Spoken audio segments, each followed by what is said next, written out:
Movie की शुरुआत में हम रिक को देखते हैं। रिक और उसकी वाइफ मैगी के 3 बच्चे हैं और रिक एक फैमिली मैन है। दोस्तों असल में मैगी रिक को लेकर बहुत कंट्रोलिंग है और वो उसे अपनी मर्जी से कोई भी काम करने नहीं देती। तो ये बोलना गलत नहीं होगा कि रिक का एक फैमिली मैन होना उसकी मजबूरी है। इसके बाद ये दोनों एक पार्टी में जाते हैं और यहाँ पर इनकी मुलाकात फ्रेड और ग्रेस से होती है। फ्रेड रिक का कलीग और एक काफी अच्छा दोस्त था और फ्रेड की हालत भी कुछ रिक जैसी ही थी। उसकी वाइफ ग्रेस भी उसके ऊपर अपना हुक्म चलाती है। पार्टी में रिक और फ्रेड कुछ समय के लिए अपनी पत्नियों से अलग होते हैं और अपने पुराने दोस्तों से मिलने लगते हैं। इन दोनों का भी बहुत मन है कि ये लोग अपनी जिंदगी को खोलकर जिएं और इन्हें कुछ समय के लिए अपनी वाइफ से छुटकारा मिले, लेकिन इस समय पर ऐसा होना लगभग नामुमकिन है। फिर रात में जब रिक और मैगी अपने घर पर आते हैं तो हम यहाँ पर पेज को देखते हैं। पेज इनके बच्चों की बेबी सिटर थी और कहीं ना कहीं पेज रिक से थोड़ा बहुत अट्रैक्टेड थी। रिक पेज को उसके घर तक छोड़ने के लिए अपनी गाड़ी निकालता है और ये लोग यहाँ से निकल जाते हैं। कुछ समय के बाद जब ये लोग पेज के घर पर पहुंचते हैं तो पेज रिक से बोलती है कि क्यों ना हम किसी बीच पर जाकर ड्रिंक करें। लेकिन पहली बात तो रिक अपनी पत्नी से बहुत डरता था और दूसरी बात पेज अभी केवल 21 साल की थी, तो रिक इसके लिए मना करता है।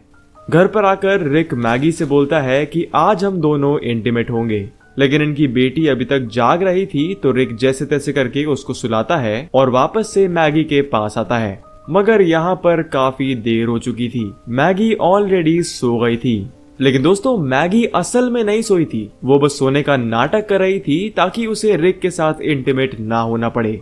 इसके नेक्स्ट डे रिक को मालूम चलता है कि पिछली रात फ्रेड के साथ भी कुछ ऐसा ही हुआ। फिर नेक्स्ट डे मैगी और ग्रेस अपनी एक फ्रेंड के साथ वॉक कर रही होती हैं।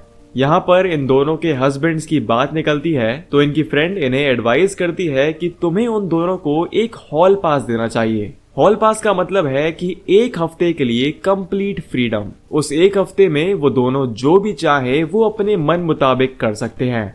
इनकी फ्रेंड ने अपने हस्बैंड को एक हॉल पास देकर देखा और अब इन दोनों का रिलेशन पहले से काफी अच्छा है। उसी दिन पर ये चारों अपने दोस्त एड के नए घर पर उससे मिलने के लिए जाते हैं। यहाँ पर रिक और फ्रेड कुछ समय के लिए अपनी पत्नियों से अलग होते हैं तो वो लोग वापस से उसी बारे में बात करने लगते हैं कि कैसे अब उनकी पत्नियां उन्हें अट्रैक्ट नहीं करती। ये दोनों ये सब बातें कर ही रहे होते हैं मगर तभी वहां पर लगा कैमरा इनकी बातों को कैप्चर कर लेता है और इनकी सारी बातें बाकी के सभी लोग सुन लेते हैं। इनकी बातों को सुनकर मैगी और ग्रेस को काफी गुस्सा आता है और वो घर पर जाकर इन पर बहुत चिल्लाती हैं। काफी समय बहसबाजी करने के बाद फाइनली ये डिसाइड होता है कि मैगी और ग्रेस इन दोनों को एक हफ्ते का हॉल पास देंगी।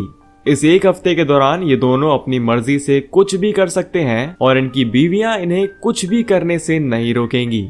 मैगी और ग्रेस अगले ही दिन यहाँ से 1 हफ्ते के लिए चली जाती हैं और आज से इन दोनों का हॉल पास चालू। आज फ्रेड और रिक दोनों ही बहुत खुश हैं क्योंकि अब इन्हें वो सब करने का मौका मिला है जिसके बारे में ये लोग दिन भर सोचा करते थे। फिर उसी रात को ये दोनों अपने दोस्तों के साथ एक बार में आ पहुंचते हैं। इनका प्लान यहाँ पर लड़कियां ढूंढना था मगर ये लोग इतना सारा खाना खा लेते हैं कि इनसे और कुछ होता ही नहीं है। तो पहला दिन तो इसी तरह से बर्बाद जाता है। दूसरे दिन हम मैगी और ग्रेस को देखते हैं। ये दोनों एक साथ एक बेसबॉल ग्राउंड में मौजूद थी।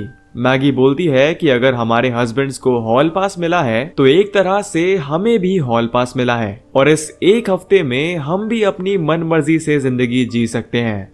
तो इन्हें यहाँ पर 2 हैंडसम आदमी मिलते हैं और ये उनसे काफी देर तक बात भी करती हैं, लेकिन ये दोनों ही यहाँ पर अपनी अपनी वाइफ्स के साथ आए थे। तीसरे दिन रिक और फ्रेड अपने दोस्तों के साथ एक क्लब में जाते हैं। ये लोग यहाँ मौजूद लड़कियों से बात करने का ट्राई करते हैं लेकिन वो काम नहीं आता। साथ ही में इन्होंने यहाँ पर बहुत दारू पी ली थी तो इसका नेक्स्ट डे यानी कि चौथा दिन पूरा का पूरा दारू के नशे में निकलता है। अगले दिन रिक एक कॉफी शॉप में जाता है जहाँ से वो यूजुअली कॉफी लेता था। रिक यहाँ की वेट्रेस लिया पर लाइन मारता है और लिया भी कहीं ना कहीं उसके साथ फ्लर्ट करती है, लेकिन लिया के कोवर्कर ब्रेंट को लिया बहुत पसंद थी और इसी के चलते रिक और ब्रेंट की आपस में नहीं बनती थी। शाम में लिया रिक को साथ में बियर पीने के लिए इनवाइट करती है और रिक भी इस बात के लिए मान जाता है। रिक इसको लेकर काफी एक्साइटेड था और इसी एक्साइटमेंट में वो हॉट टब में नहाते हुए कई घंटों के लिए वहां पर सो जाता है। वहीं पर हम ग्रेस को देखते हैं। इसकी मुलाकात जेरी नाम के एक हैंडसम लड़के से होती है और जेरी ग्रेस को बहुत पसंद आता है, तो ये दोनों एक दूसरे के साथ इंटीमेट होते हैं। जेरी यहाँ पर अपने कोच के साथ आया था और मैगी को जेरी का कोच काफी पसंद आ गया था।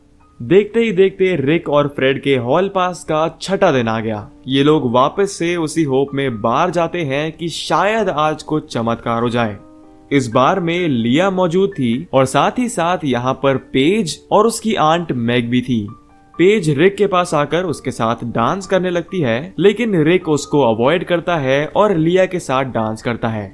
वहीं पर फ्रेड एक लड़की से मिलता है जो उसमें काफी इंटरेस्टेड थी। ये दोनों एक रूम में आते हैं, मगर बहुत दारू पीने की वजह से उस लड़की की तबीयत बहुत खराब होती है और उसे बहुत वॉमिटिंग होने लगती है। तो फ्रेड को ना चाहते हुए भी उसे एक कैब में घर भेजना पड़ता है। उसके चले जाने के बाद यहाँ पर पेज की आंट मैग आती है। वो फ्रेड को गलती से रिक समझ लेती है और उसके साथ इंटीमेट होने का ट्राई करती है। वहीं पर ग्रेस जेरी से बोलती है कि जो हो गया वो हो गया, लेकिन आज के बाद ये दोनों एक दूसरे से किसी भी तरह का कांटेक्ट नहीं रखेंगे। ग्रेस वहां से घर की तरफ निकलती है और पूरे रास्ते में वो रो रही थी और इसी में उसकी गाड़ी का एक्सीडेंट हो जाता है।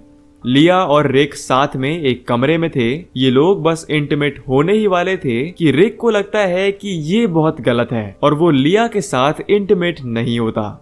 रिक फिर यहाँ से फ्रेड के पास जाता है तो रास्ते में उसे पेज मिलती है। ये दोनों फ्रेड के रूम पर पहुंचते हैं तो देखते हैं कि फ्रेड पेज की आंट मैग के साथ इंटीमेट हो रहा था। मैग को अभी तक ये लग रहा था कि फ्रेड रिक है और जब उसे ये मालूम चलता है कि ये रिक नहीं बल्कि फ्रेड है तो मैग फ्रेड को एक मुक्का मारती है। रिक को ये खबर मिल गई थी कि ग्रेस का एक्सीडेंट हुआ है, तो ये चारों यहाँ से होटल की तरफ बढ़ते हैं, मगर रास्ते में इन्हें ब्रेंट मिलता है जो कि असल में आंट मैग का बेटा था। ब्रेंट को मालूम था कि फ्रेड उसकी मॉम के साथ इंटीमेट हुआ है, तो वो उसकी गाड़ी की विंडोज को तोड़ने लगता है। पेज और मैग ब्रेंट को रोकती हैं, लेकिन पुलिस यहाँ पर आकर ब्रेंट को अरेस्ट कर लेती है। रिक और फ्रेड फिर तुरंत ही वहां से हॉस्पिटल पहुंचते हैं और ग्रेस से मिलते हैं। घर पर रिक मैगी से बोलता है कि मुझे ये रियलाइज हो गया है कि मैं तुमसे ही प्यार करता हूँ। मैगी भी यही सेम बात बोलती है और ये दोनों यहाँ पर एक दूसरे के साथ इंटीमेट होते हैं। फ्रेड और ग्रेस ने भी एक दूसरे को माफ कर दिया था और इसी के साथ ये मूवी यहीं पर खत्म होती है। तो दोस्तों ये थी हॉल पास मूवी की पूरी कहानी। अगर आपको वीडियो थोड़ी सी भी अच्छी लगी हो तो इसे लाइक करिएगा और चैनल को सब्सक्राइब करना ना भूलिएगा। मैं मिलूंगा आपसे ऐसी ही एक और नई वीडियो में, तब तक के लिए थैंक यू फॉर वॉचिंग।